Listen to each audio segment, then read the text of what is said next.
talk about thoughts on therapists.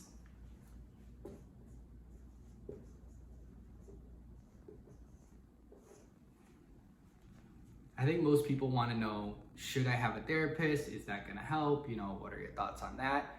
So I wanted to share briefly my thoughts on it.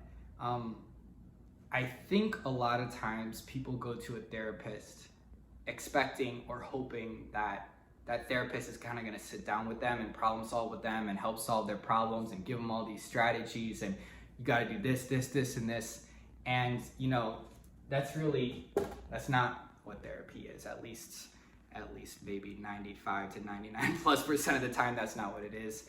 I have had many different therapists, maybe somewhere between 6 and 10 or something, maybe closer to 10. I really don't know. It'd be hard for me to count, but maybe somewhere around there. And that was never my experience that therapists helped in that way. So I think it's helpful to know what therapy is and what therapy isn't, at least most of the time, so that way you can sort of have the proper expectations and you can sort of decide if you want that as part of your support team. I think they can definitely be part of your support team, but just have the expectation that a therapist is sort of trained to listen and be a sounding board and sort of watch you. They're not really like highly paid problem solvers. They're not like super results oriented, let's move fast and make things happen kind of service. It's more a service of like, you can go and share how you're feeling and thinking and they're gonna listen to you, right? So I would say the earlier on you are in your struggles and your brain is just exploding with stuff and you just would really like somebody that can listen, that you can share that with. And especially if you don't have really people at home, family or friends to share that with, I do think that there's value to therapists.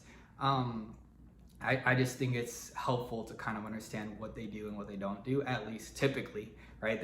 Of course, there's probably therapists that are highly focused problem solvers, but I never experienced that with any of my therapists, and that was always something that was very frustrating for me because I thought we were gonna go in there and solve some problems, and that's never really what it was.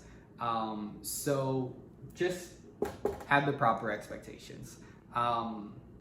If you would like somebody to listen, if that's valuable, use them as a part of your support team. They can be a part of it. If that's not valuable, may not be. I did have therapists, I didn't find it valuable. It's possible that it helped me more than I realized. I don't think it would necessarily hurt you, just understanding that they are there primarily to listen, not to be in focused problem solving mode most of the time. So that's that. Use your judgment. I mean, what I do is this kind of mental health consulting, which is what we're doing now. Is I'm sharing with you, this is the map, this is the template, this is sort of what I wish that I had, which is like, let's sit down and do all these things. How are we doing with this? How are we doing with this? How are we doing with this? Okay, we're gonna do a little more of this, a little less of this, put this over here. Okay, you know, this week we're gonna do that. You know, so that's more the service that I provide, but that would be what I would say. Have them as part of your team if you'd like. Just understand that's typically what that service is like. So erase that and move to the next thing.